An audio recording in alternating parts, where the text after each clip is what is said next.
Olen Marimetsa laugaste peal ja otsime jääd. Jää on selline,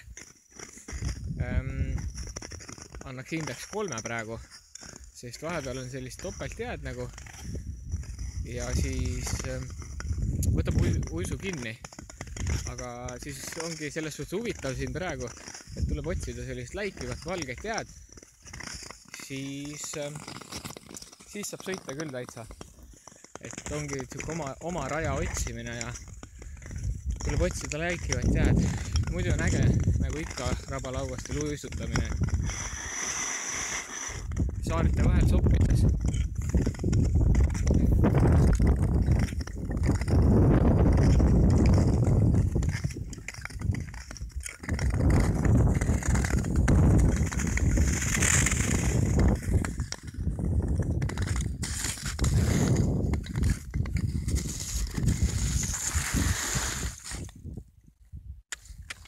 Vahepeal on see topeltjää mingi 2 sendi paksune.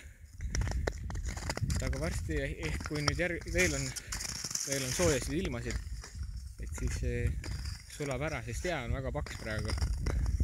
Et ennem tagusin kusagil 8-9 pauku ja vesi veel läbi jää ei tulnud, et võiks autoga siia lausa peale tulla.